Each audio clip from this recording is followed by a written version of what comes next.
Aí essa é a hora que provavelmente a gente já está aparecendo lá, mas que eu não sei ainda porque aqui no meu navegador ele ainda está processando.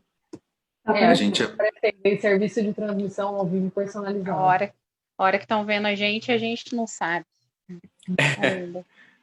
habilitar comentários. Parará.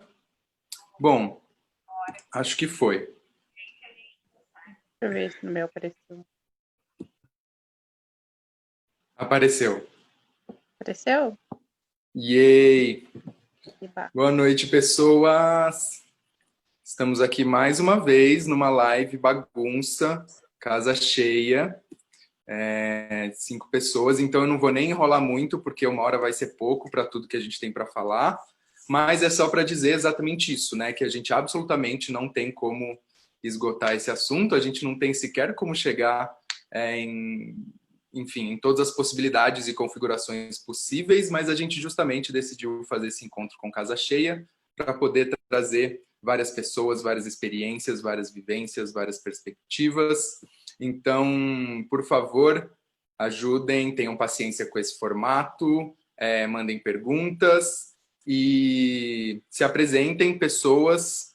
E, bom, outra coisa, quando vocês mandarem mensagem, a gente está com um pouco de delay, né? Porque a gente está fazendo no Zoom, então a live está uns 30 segundos atrasada do que a gente está falando, mas, enfim, só para as pessoas que estão interagindo saberem se a gente demorar para responder. Gabs, começa com você, que é a ordem das telinhas aqui do Zoom. Se apresente. Olá, boa noite aí.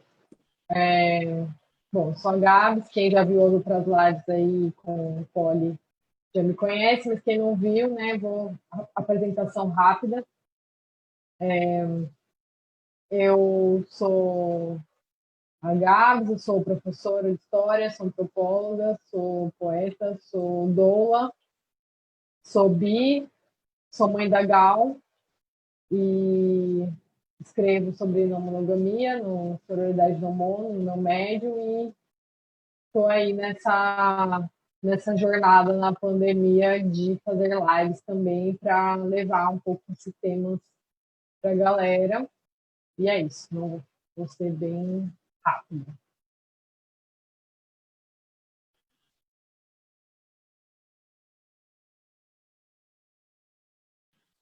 Pode ir, Andréia.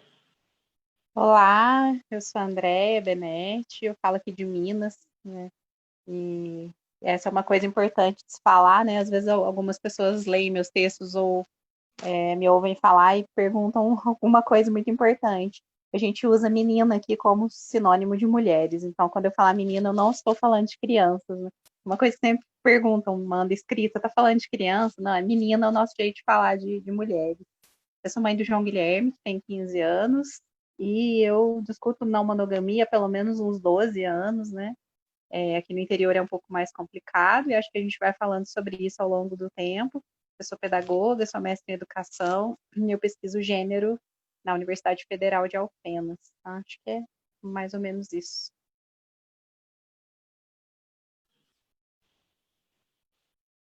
Pessoas maravilhosas. Marcela, Diogo, apresentem-se também um pouquinho. Olá, eu sou Marcela, sou psicóloga, psicoterapeuta, mãe do Nuno, que vai fazer um aninho no próximo mês. E, bom, sou não mono, né?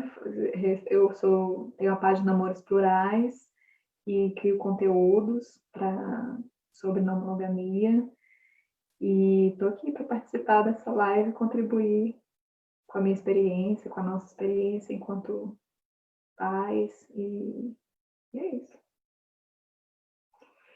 Oi, gente, boa noite. Eu sou o Diogo, eu sou parceiro da Marcela, sou pai do Nuno, sou também psicólogo, psicoterapeuta e não mono, e aqui para participar e agradecer o convite e participar, trazendo o que eu puder. Maravilhosidade. gostosura pura esse encontro. Eu que agradeço a honra de ter tantas pessoas incríveis aqui. E lembrar as pessoas que se o formato estiver estranho é porque a gente está retransmitindo do Zoom, tenham paciência com a gente. E lembrar que é isso, é tipo, são questões que envolvem a natureza das relações, em qual cidade você mora, a idade das crianças, né? Tem tantos fatores que a gente vai tentar aqui abordar a partir das experiências de vocês. E, bom, a partir da minha experiência como pessoa que se relaciona com pessoas, né, que têm filhos, né? Essa é a parte que me cabe.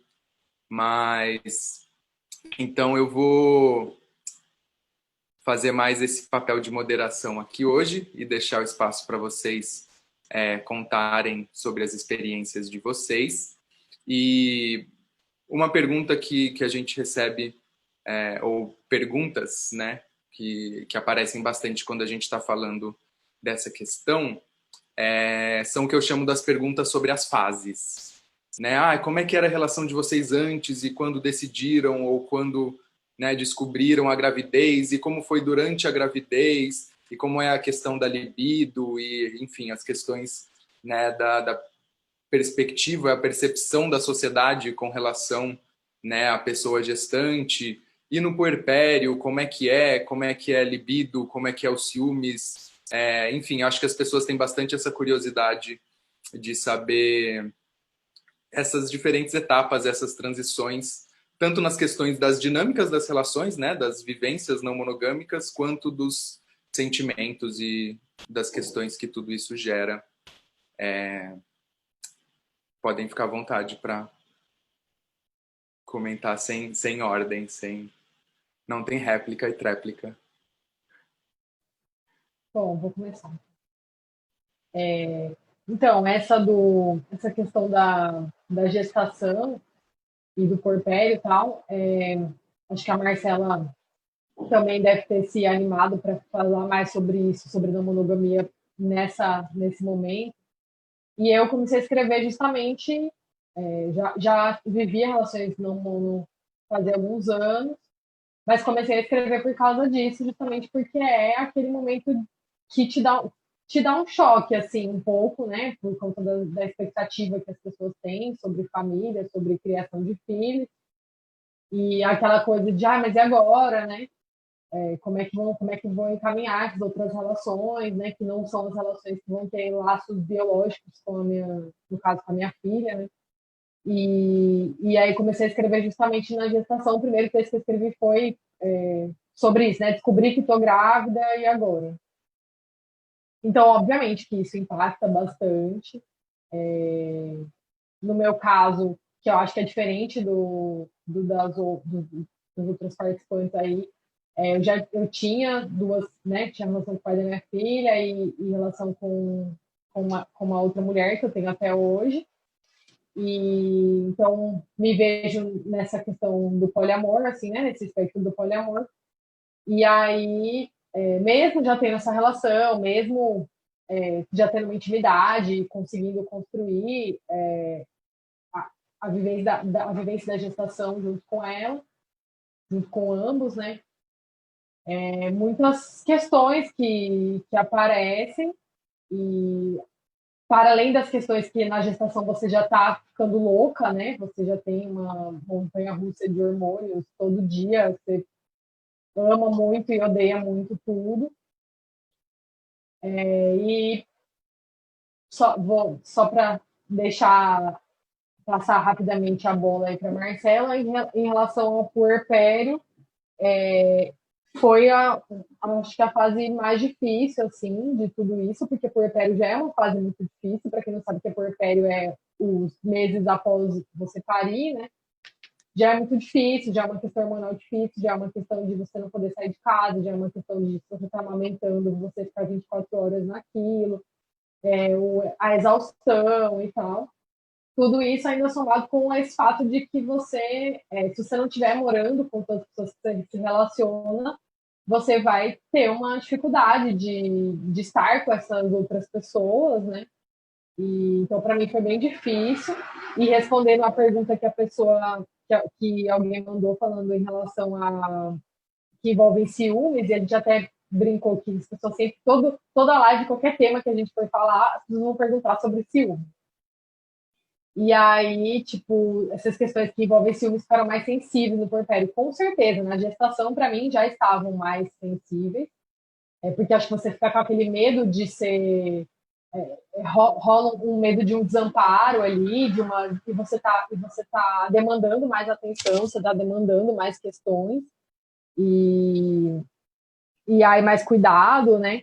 E aí, no puerpério também, assim, quem já lê meus textos sabe disso, assim, que eu tive alguns problemas em relação a isso. Eu não sou uma pessoa que tem muitos problemas com ciúme durante esses anos todos da monogamia, mas no puerpério foi mais difícil, assim, com certeza. Mas eu acho que a gente tem que... acho que a grande questão da não monogamia é a gente saber que as demandas mudam e que os acordos podem mudar e que a gente tem que respeitar a sensibilidade de cada pessoa naquele momento. Não significa que numa situação dessa você tenha direito de poder de veto ou que você tenha direito de ficar cobrando exclusividades ou coisas assim, mas eu acho que a gente sabe que a gente tem que saber, né, o que é que cada pessoa que está ali naquela rede de afetos e de relações está demandando naquele momento e a melhor forma de resolver, né?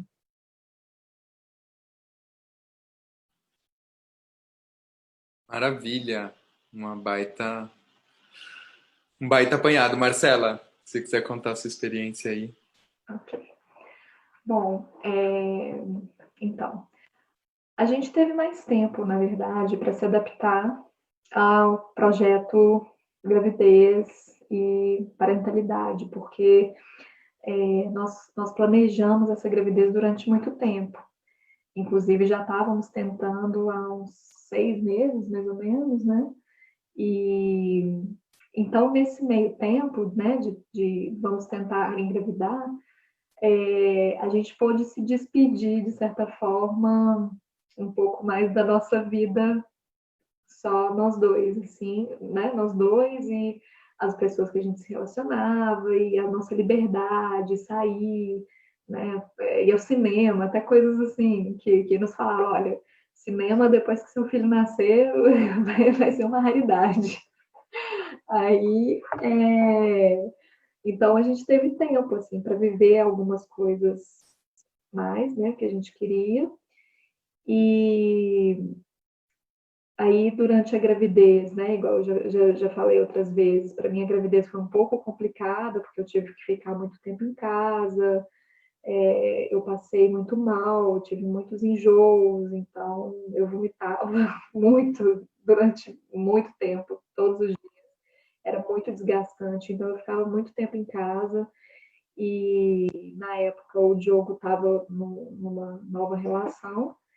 E aí eu falei com ele, tanto que eu estava me sentindo sozinha, o tanto que eu estava precisando dele do meu lado.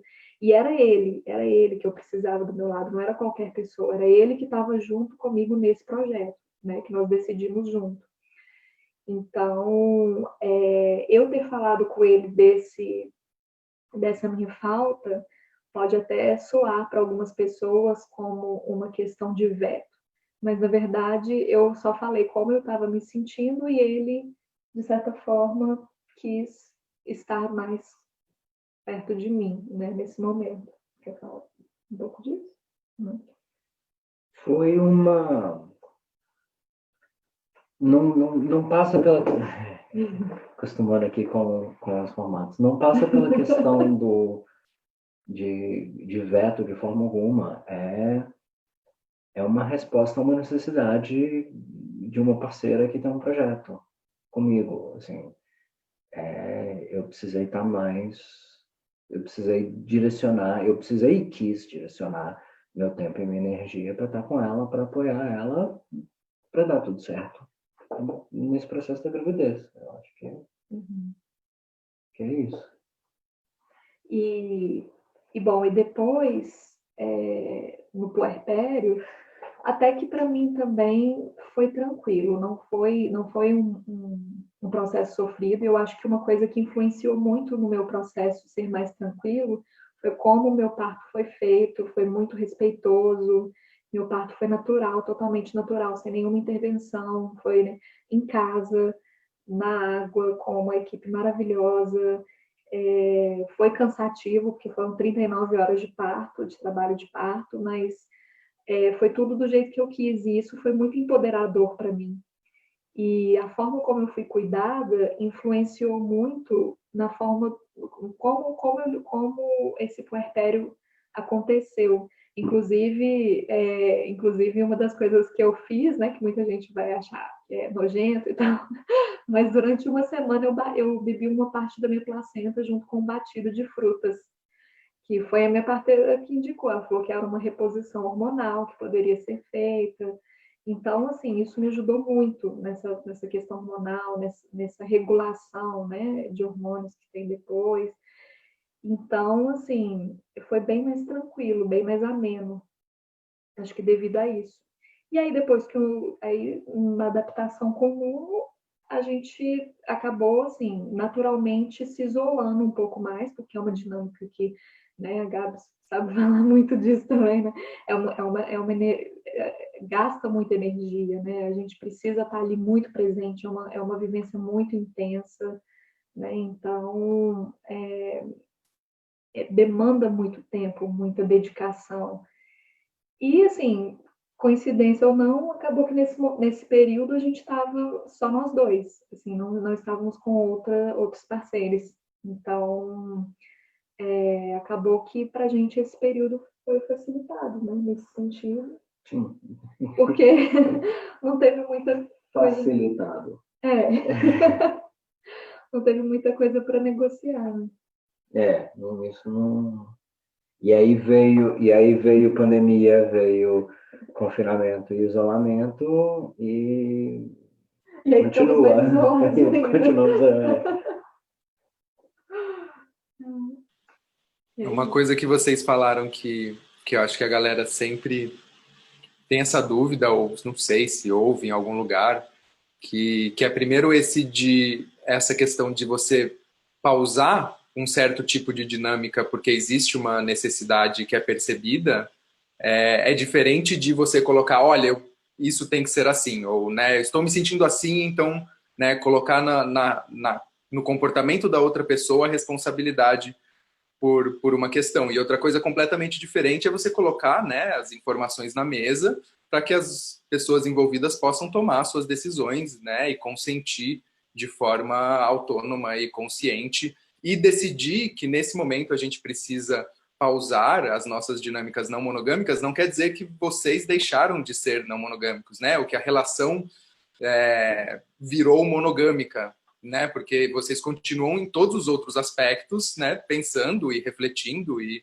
né, cultivando essa dinâmica que tem a ver com quebrar com essa estrutura. Então não é porque, não, agora que vocês engravidaram, com certeza vocês vão voltar a ser monogâmicos, né? É uma coisa que as pessoas acham que é tipo uma chavinha que vira da noite para o dia. Mas enfim, Andréia, dei uma cortada aqui só para não perder isso, mas manda lá. Então, eu não tive a experiência de gravidez, né, com uma relação não monogâmica, porque eu ainda não era, né?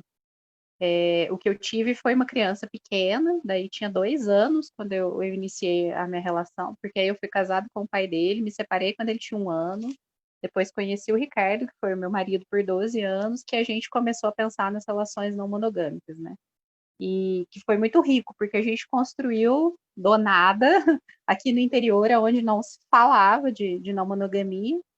Eu tinha ouvido falar em relação aberta, ouvido falar em alguns casais, e aí eu estava namorando, fazia um tempinho, e uma ex-namorada quis ficar com ele, e eu vi que ele quis ficar também, e eu falei, quer saber, por que não pode, né? Por que a gente tem tanto incômodo? Ah, que louca que eu era. Por que a gente tem tanto incômodo, né? Vai lá e fica e tal. E aí eu vi que ele foi, ficou e voltou, né? E a gente foi vendo que isso era tranquilo. Como a maioria das mulheres bis, eu tive a complicação de que quando eu ficava com mulher estava ok, e quando eu fui ficar com homem no interior de Minas, numa cidade pequena, o bicho pegou, né? E aí foi onde eu tive que falar, filho, agora você vai dar conta. E é ruim isso, né? Porque tem uma sensação também de desamparo, querendo ou não, em decorrência do machismo, mas teve. Isso foi conversado e depois isso ficou muito tranquilo. a gente demorou para passar do formato de relação aberta para o formato mais poliamoroso, né? De namorar, se envolver afetivamente com outras pessoas. Isso só veio quando a gente conheceu a comunidade um pouco mais organizada de não monogâmicos de São Paulo. E a gente viu que eles. E aí, assim, isso foi muito importante para mim, tanto para questionar a não monogamia, mas quanto para entender outras formas de vivência afetiva que eles tinham, né?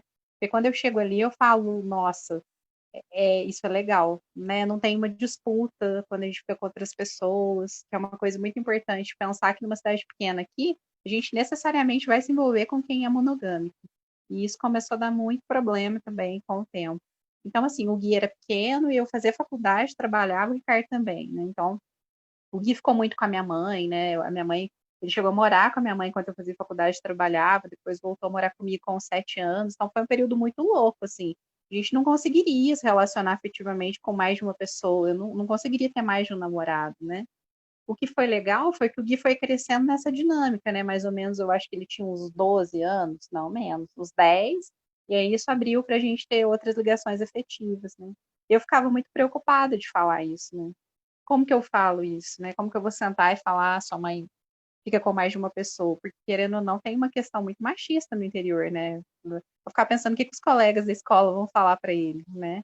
Mas o João Guilherme, ele foi criado no movimento feminista mesmo, né? Ele foi educado dentro de sindicato, então eu sou professora, e daí, né, e ele socou um menino que falou que roupa curta era motivo para estuprar, então, assim, pequeno ele tinha essa noção.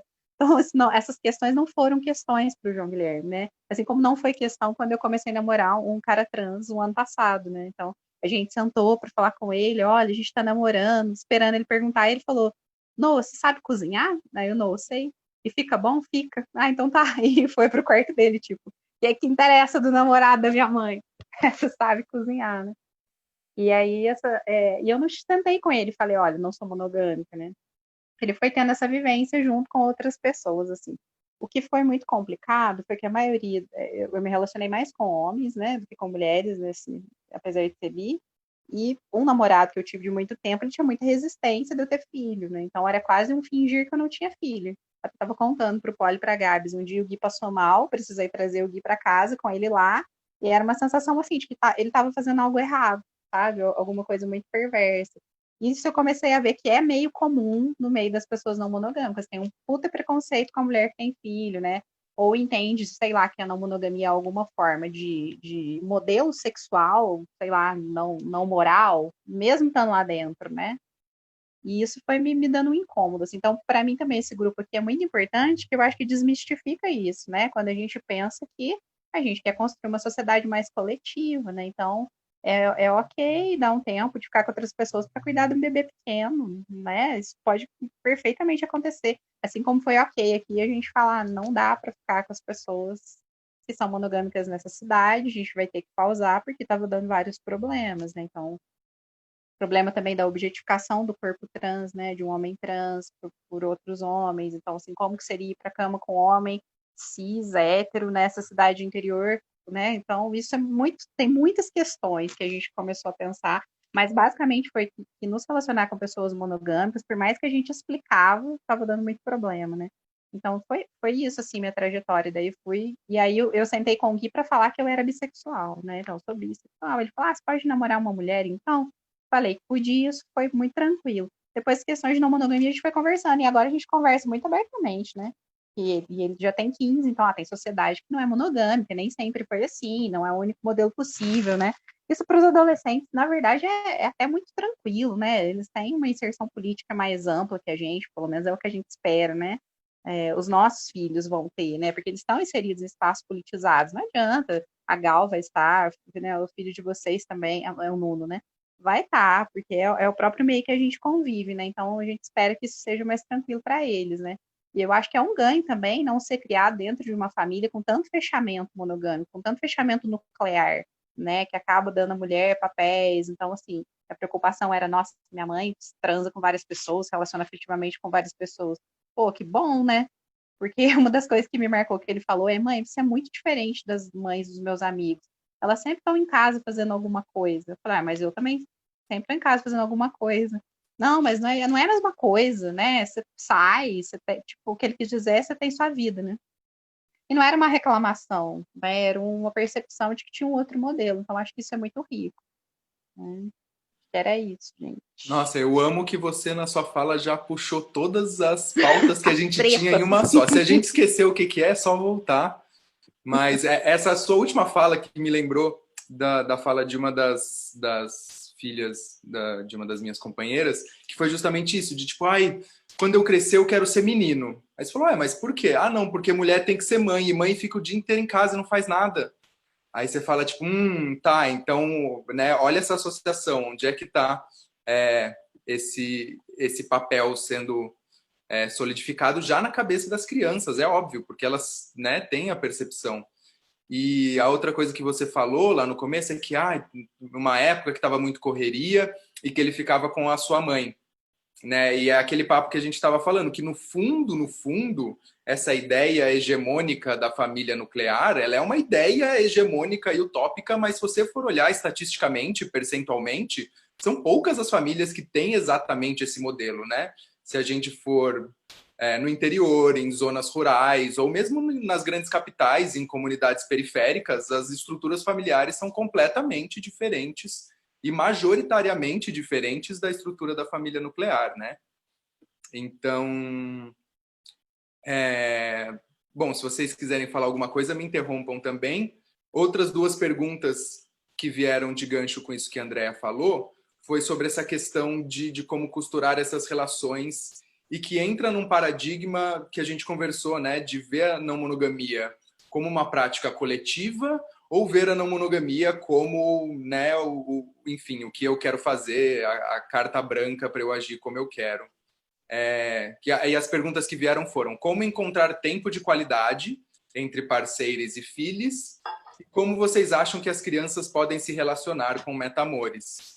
Porque, assim, quando eu olho pelo lado da criança, me parece que é algo muito simples, né? Essas perguntas são perguntas que só podem surgir na cabeça das pessoas adultas, mas que, como você falou, tem muita gente que pensa desse jeito, né? O parceiro que você disse que absolutamente não sabia como agir ou interagir quando, né, a criança está perto. Você vê, ela passou mal, mas não, calma, veja bem, eu não posso aparecer, enfim.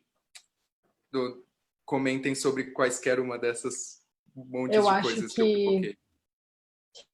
essa questão do tempo é uma coisa que eu sempre enfatizo muito, assim, que às vezes algumas pessoas, amigas, assim, até amigos perguntam, nossa, mas como é que você arranja tempo de ser mãe de uma criança de 1 ano e ter duas relações, né, afetivas que demandam bastante, além do que demanda bastante a criança e além das outras coisas que demandam bastante da nossa vida, né, o nosso trabalho, as nossas coisas que a gente quer fazer.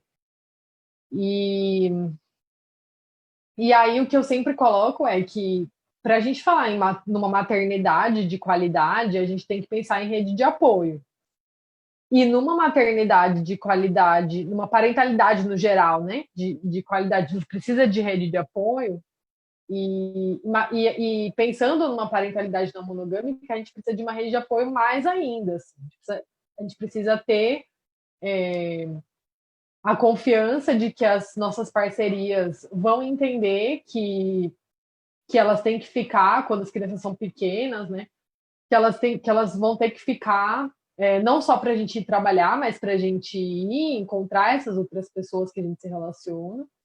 Que isso é essencial tanto quanto trabalhar, tanto quanto ir na terapia, tanto quanto, sabe?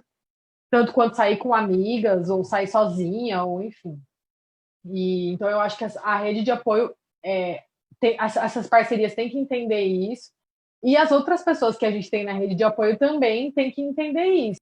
Que eu acho que isso que talvez seja mais difícil, assim, porque nem sempre as nossas famílias sabem, né, dos nossos arranjos de relação e as nossas redes de apoio são pautadas né, nas avós das crianças, nas tias, nas pessoas assim. E aí nem sempre a gente consegue, né, tipo, dizer, olha, eu estou saindo deixando a criança com você porque eu estou indo encontrar meu namorado, minha namorada, eu tenho que, né, aí fica aquela coisa de, não, vou sair com a amiga, ou vou sair. isso eu acho que é uma dificuldade que muitas pessoas passam em relação a essa questão de arrumar o tempo. E eu acho que a outra dificuldade é a nossa própria. Porque, enfim, a maternidade ela é cheia de culpas também, né? E aí a gente também tem que lidar muitas vezes com nos dar o direito de estar fazendo isso, né? De entender que esse momento é importante, de que essas relações. Assim, a gente entende, obviamente, que as relações são importantes porque a gente está se relacionando, né? Mas é aquela coisa assim de não ficar achando que a gente está fazendo alguma coisa errada, ou enfim, porque não são os padrões que são colocados para a gente, né, de família. Então, eu acho que essa questão da rede de apoio é muito importante para uma maternidade, para quaisquer maternidades, para quaisquer cuidados de criança. Mas, nesse caso de ter mais de uma relação, eu acho que a gente tem que fortalecer mais ainda essa rede de apoio, fortalecer mais a nossa conversa com as pessoas que a gente se relaciona para que elas entendam essa nova realidade, né? E eu acho muito bom que, assim, eu encontrei muitas pessoas, eu não conhecia ninguém, assim, que tivesse filhos e realmente vivesse na monogamia e tal. E aí eu descobri que tem muitas pessoas, que têm famílias que vivem isso realmente há anos, assim, e é como o André falou, que as crianças que já são crianças, adolescentes, né, que já são mais velhos, levam numa boa, porque é uma coisa naturalizada e as crianças não pensam assim, elas pensam que é só mais um adulto, elas não estão, assim como outros adultos da família, ou outros adultos amigos dos pais, né, dos pais e das mães. Então, eu acho que isso é uma falsa polêmica, assim, eu acho que essa conversa de como falar para os filhos, né? Acho que é uma falsa polêmica. Se você tem um diálogo com os seus filhos, pronto, sabe? Se você criou as suas crianças nesse, sabe, no sentido de um diálogo, de uma honestidade, isso não vai ser um problema. Antes de passar a bola, só falar da rede de apoio, me lembrou que eu estava falando com uma companheira minha sobre puerpério, fazendo também essa conexão, que é isso, a gente não consegue fazer tipo programa de auditório, né? Mas se desse para fazer, ó, quantas pessoas aí assistindo a live tem alguém na rede de amizades que teve filho, né? Que, enfim, aí um monte de gente conhece. Agora, quantas pessoas foram no primeiro ano dessa criança ir lá tomar um café? Não é nem tipo, vou cuidar da sua criança uma noite inteira. É só tipo, nossa, vamos sentar aí no seu sofá e trocar uma ideia?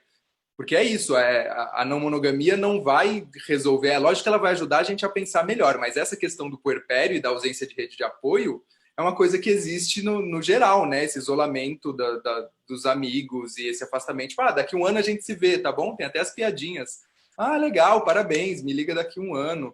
Então, assim, é essencial que a gente traga esse debate, mas não que a não monogamia vai milagrosamente fazer acontecer algo que não acontece na nossa sociedade inteira. A gente tem que trabalhar para construir essa rede de apoio. E aí que eu vejo muitas pessoas que têm filhos se relacionando com outras pessoas que têm filhos, porque muita gente que não tá é aquela velha história, né? De quem não tá. Quem tá numa posição de privilégio para querer entender enfim, e se aproximar e realmente se aliar, não é tão fácil, não é, enfim, todo mundo.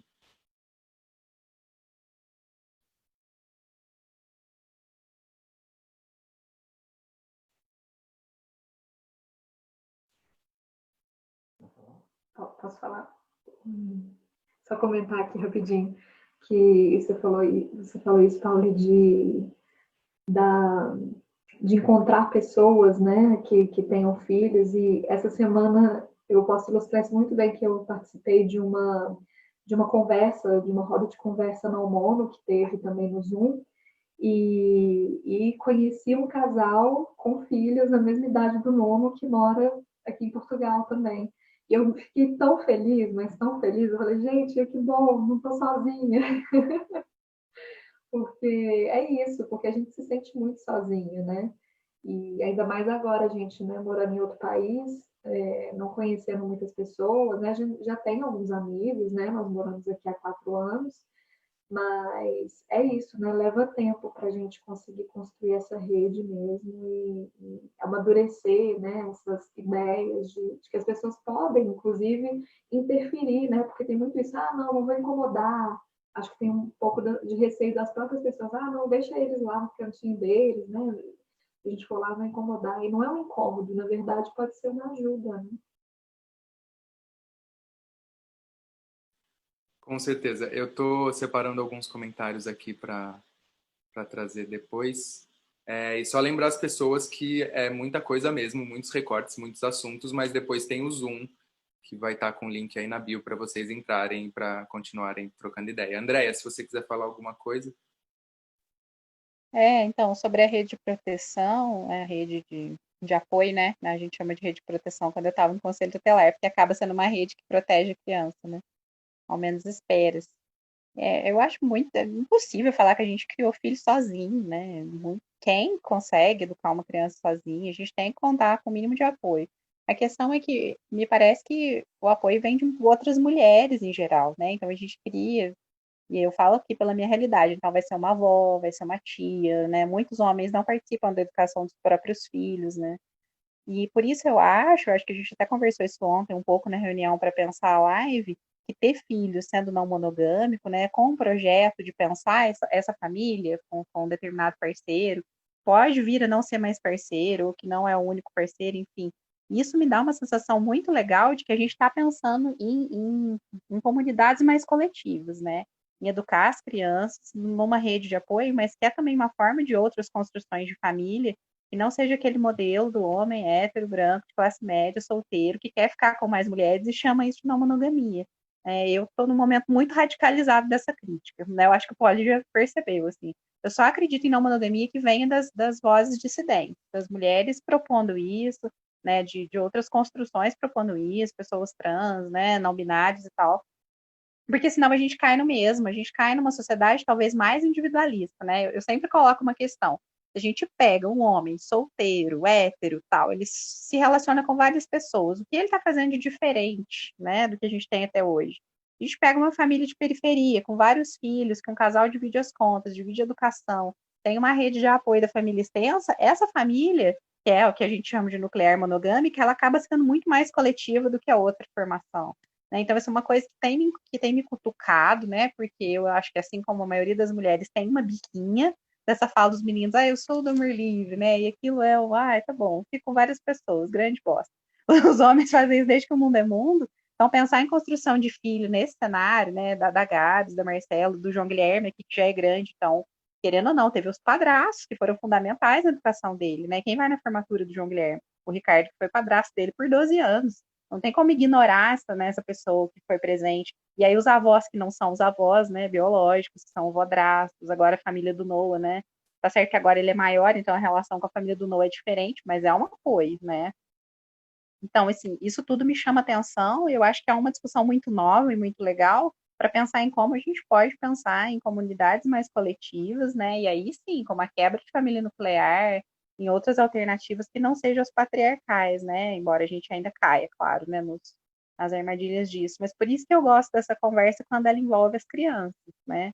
Ela perde um pouco esse tensionamento da elite, uma elite paulistana pensando em, não sou monogâmico, vou em festas de suruba. Para, né?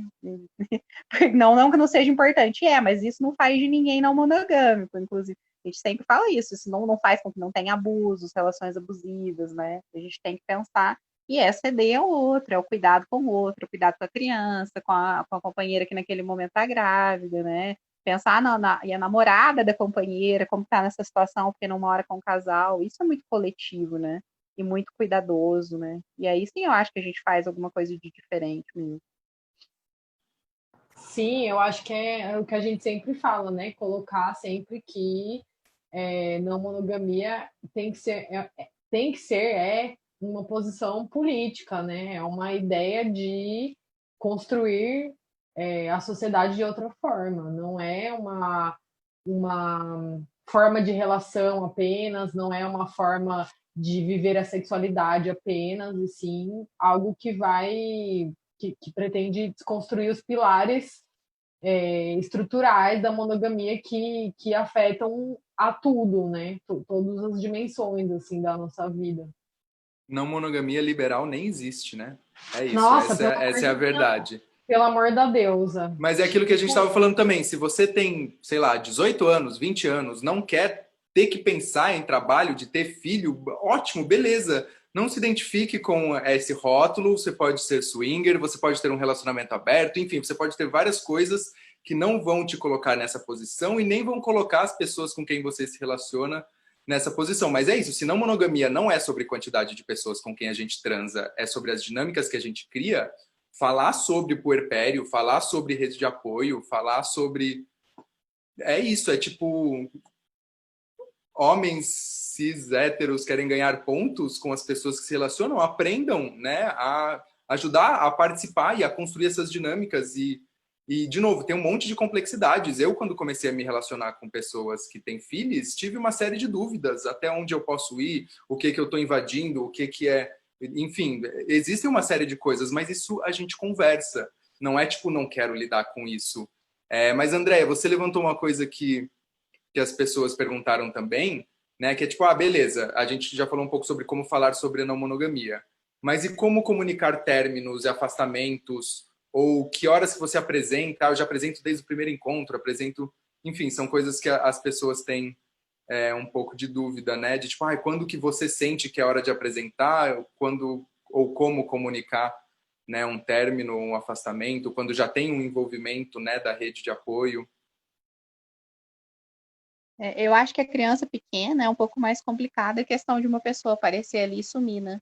A criança pequenininha tem um apego, né? Eu vejo pelas crianças que eu dou aula, tá? Tô pensando em crianças de 4, 5 anos, até um pouquinho menores, né? E aí eu acho que vai ter que ter uma delicadeza, né? Desse cuidado de apresentar, assim, né? Não sei se eu acertei sempre nisso, porque eu acabei por relaxo ou por medo de falar, deixando que o Gui soubesse, né? Então ele ouvia alguma coisa e tal, assim, então isso foi uma das coisas que eu errei, porque eu acho que quando eu tive as outras meta-relações, eu precisava ter sentado com ele e falado, é o namorado da sua mãe, né? Nessa relação assim, enfim. E agora isso é um pouco mais tranquilo também, né? Mas eu acho que a gente tem que pensar nesse impacto para a criança, né? Que envolvimento ela vai ter com essa pessoa, uma pessoa que vai desaparecer, ela vai estar ali, né? Se ela passou muito tempo tendo contato, vai ter uma continuidade disso, um ligar, né? Porque é importante essa afetividade para a criança. Não sou o cara que só está comendo sua mãe, né? Então, ou eu gostava de você enquanto eu estava com a sua mãe, né? Isso é importante também, né? Se criou uma vinculação, não vai ter que ser pai daquela criança, não é isso, né? Mas que se criou uma vinculação, né? Eu acho que a gente vai descobrindo as formas também, né? Depende muito da composição que tá essa família, do tipo de relação que tem, né? Mas eu concordo com você, as crianças se preocupam menos com isso, do jeito que eles lidam com os amigos da gente, que vão em casa, gostam das pessoas. As crianças se preocupam menos com isso do que os adultos, né? Porque tem sempre a capa moral, né? De nós, como eu vou contar um segredo muito absurdo, né? E não é diferente de o que muito monogâmico faz, só que faz escondido. Então, isso é legal também, depois de uma certa idade, para o adolescente falar, olha, a gente quer relações mais transparentes, a gente não quer mentir, né? A gente se relaciona com outras pessoas de forma aberta, não deixa de se amar, pode amar mais de uma pessoa. Acho que isso é uma questão para os adolescentes irem pensando também, né? Vamos doutrinar essa ideologia de gênero. Mas de verdade, é importante para o adolescente, eu acho que já na idade do João Guilherme, com 15, 16, dá conta, né? De discutir essas questões também, pensar sobre isso para a vida deles. Né? É claro que tem as questões da idade, como você falou, da forma que dá para comunicar cada coisa, mas eu acho que é isso, tirar esse peso de que é um segredo, né, de que tem algo a ser contado, que precisa ser revelado. Eu acho que uma das lições da não monogamia é muito essa, né, da gente entender que as relações se estruturam de formas diferentes, né? Também tirar esse peso dos términos. O término é alguém que vai desaparecer da sua vida e você não vai ver nunca mais e tem que tacar fogo nas fotos. É isso que você falou, de repente a relação, né, do padrasto dele é uma relação que, né, a sua relação com ele mudou de natureza, mas a relação dele, né, com a criança, nesse caso, o adolescente, não mudou, né? Ele ainda está presente, ainda vai. Então, enfim, é também tirar essa definitividade das coisas, né? A monogamia é tudo muito permanente, até quando acaba é tudo permanente, então a gente conseguir... e eu acho que é isso que você falou, as crianças têm mais naturalidade para entender essa fluidez do que a gente que já está, né, há muito tempo nessa doutrinação, né, cis, hétero, mono, católica, branca, patriarcal.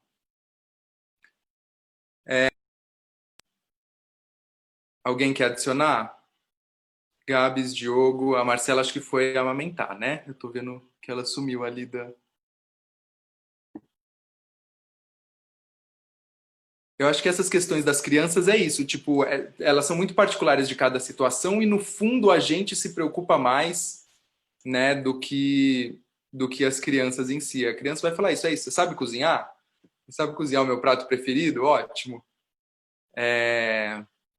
Aí as pessoas perguntaram também sobre, bom, um tema que, de novo, ele transcende a não monogamia, mas que dá pra gente falar sobre esse prisma também, que é a solidão na maternidade em relações não mono.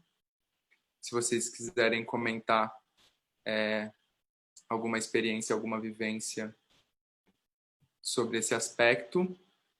E a falta de representatividade, né? Que é isso, é tipo... Felizmente, hoje a gente tem mais, né? Zooms e páginas e pessoas se articulando e conversando, mas, né, a questão de 5, 10 anos atrás era ainda mais, né, ausente esse tipo de conversa, ou pelo menos nesse nível, né, dessa abertura, especialmente para quem mora no interior, que também é outra questão que adiciona na complexidade da forma como a sociedade lê, né, esse casal e essa família, que também aí já entra nas questões da bissexualidade, né, ainda mais, como você falou, quando tem um casal, homem e mulher, que tem filho, que moram juntos, e aí tem uma outra relação, né, que a sociedade, por várias normatividades, né, por mais que as pessoas envolvidas queiram partir de um ponto de vista ético, não hierárquico, a sociedade vai ver um casal, né, homem e mulher, que coabita e que tem uma criança juntas nesse patamar primário. Então tem também essa dinâmica, né, de como a gente está sempre negociando a nossa identidade.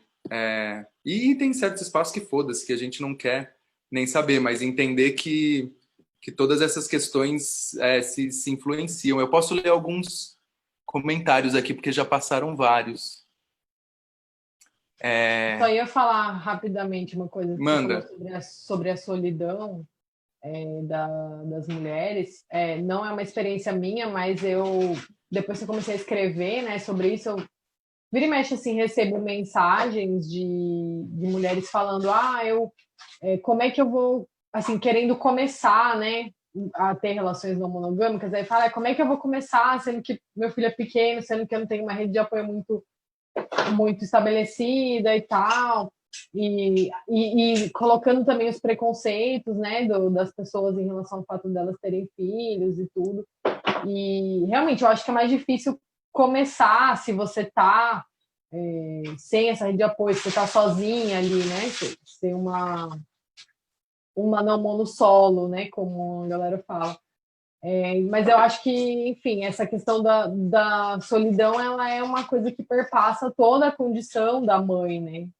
Não só da mãe não mono. Então, eu acho que, é que nem eu escrevi num texto uma vez, a gente tem que se resolver primeiro questões do patriarcado na nossa própria vida para depois conseguir resolver isso, né? A gente tem que estar com esse nosso feminismo também em dia, né? Não tem muito o que a gente dá uma dica, assim, né? Porque enfim, cada pessoa tem uma vida diferente da outra.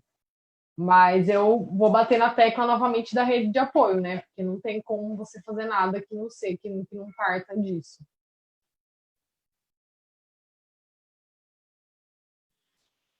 Com certeza. Isso me lembrou uma das coisas que a gente, né, tinha falado lá atrás, quando a gente estava debatendo temas que são para além da não monogamia, que é a questão da escada rolante dos relacionamentos e do quanto a maternidade, a construção do sonho de ser mãe ainda é algo que é super, enfim, investido, né? A mídia, as nossas narrativas sempre constroem isso até como um espaço de validação do que é ser mulher. Então, assim, desconstruir para chegar ao entendimento primeiro de tudo, se é isso que a pessoa quer, né? Se é isso que faz sentido, por que faz sentido, porque é um projeto, enfim, de vida. E aí as pessoas falaram, né, sobre essas questões. Quando eu vejo as pessoas falando mal do capitalismo e da monogamia, é que a gente está no caminho certo.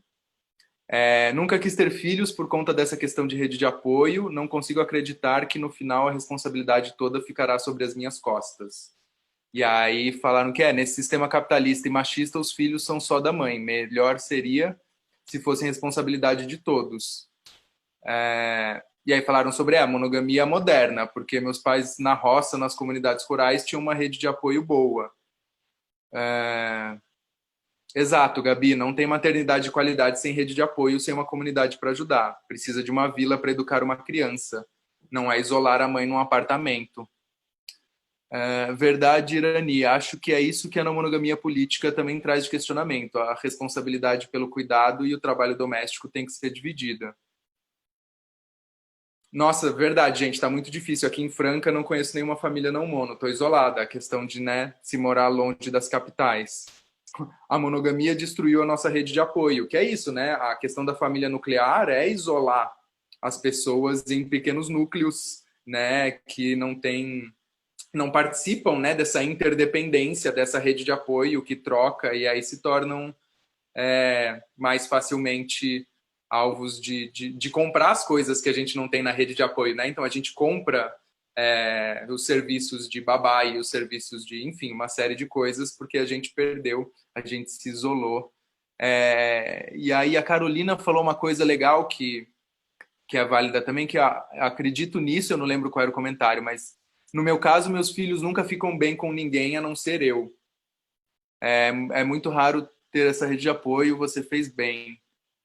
Que é essa questão, né? Que dependendo da fase também a gente tem que entender isso, que não tem como isolar, e aí como incluir, né, as mães nos nossos rolês, ou enfim, as pessoas que estarão com essas crianças pequenas nos rolês, né? Tipo, e como fazer um rolê acolhedor, ou enfim, não que todo rolê precise ser um rolê apropriado para criança, mas a gente também, de novo, perder esse estigma de que existe um ambiente child free e aí existe um ambiente onde vai ser tudo, né, enfim, também misturar mais essas linhas, né, para que a gente não tenha essas questões tão isoladas.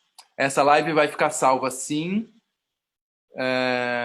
Eu perco alguns comentários nessa ferramenta, porque não sei por quê.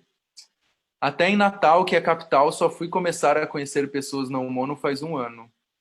Inclusive, fiquei feliz de conhecer a Gabs. Enfim, Marcela, Diogo, mandem aí. Depois eu vou deixar no Stories um texto que eu mandei para o pessoal aqui na nossa live, que é um texto da Oyeronke, que é uma filósofa feminista nigeriana, que fala sobre construções de família em outras sociedades, e ela fala como, né, essa nossa noção ajuda a gente a desconstruir essa noção da família nuclear ou dos papéis de gênero dentro dessa relação familiar como algo estático e eterno e indivisível. Vou botar nos stories depois também. Aí, por falar em parentalidade, né, eu tive que ir agora amamentar o Nuno, interromper a live. Sair de fininho para ir lá amamentar ele no quarto. E, inclusive, a gente está aqui com a babá eletrônica do lado para ver se ele precisa da gente em algum momento. Né? Mas é isso, ainda tem essa questão da amamentação também, né? Que é uma outra parte que acaba sendo uma... Eu sinto como uma dualidade, né? Porque ao mesmo tempo que eu adoro amamentar, que eu adoro estar próxima do mundo, e eu sei o tanto que é importante a alimentação para ele, é uma tarefa que me prende, de certa forma, que me poda. Eu até quero depois ouvir a Gabi sobre isso também, se ela sente assim. Porque eu sinto isso, assim, ele ainda precisa de mim para se alimentar, né? E só eu posso fazer isso, né? Eu não posso passar essa função para o Diogo. Então, acaba tendo essa dependência, né? E o que o Diogo me atualizou aqui, né, que vocês estavam falando da solidão, né, na maternidade, E realmente, né, eu acho que isso, que a amamentação é uma das coisas, né, que acaba trazendo mais esse isolamento, ainda mais com o estigma, né? Ainda tem o estigma de a mãe vai amamentar na praça, né? Não pode mostrar o peito, tem que esconder a cara do bebê embaixo do pano, né? Ainda tem essa outra parte do corpo, né? O tanto que o corpo é sexualizado, o tanto que o corpo da mulher é visto como algo imoral, né? E ela amamentar na rua, né? Ainda tem essa falta de liberdade, né? A gente é podado nesse sentido também. Não pode amamentar na rua, não pode mostrar o corpo, não pode mostrar o peito. Então, e isso contribui ainda mais para esse isolamento. Para mim, falando sobre a amamentação, o que me ajudou muito no começo foi ter bomba de leite, né? Porque aí tudo que eu preciso, assim, tanto para ir na terapia, eu voltei com ela bequinha para terapia, quanto para sair com a minha companheira, quanto para fazer qualquer coisa, assim, eu deixava, nem que fosse uma horinha, assim, quando era pequenininha, eu deixava uma horinha, deixava o leite lá. E ia, sabe? Isso me salvou, assim, né? Minha saúde mental, pelo menos eu consegui manter naquele momento de quando ela não comia, né? Então, eu acho que além de rede de apoio, a gente também tem que tentar construir a nossa rotina, né? A nossa relação com a criança e com as pessoas que vão cuidar dessa forma, né? Tentando criar um mínimo de autonomia, para que a gente também tenha um mínimo de autonomia. Mas eu sei que também isso, enfim, cada pessoa é de um jeito. Né?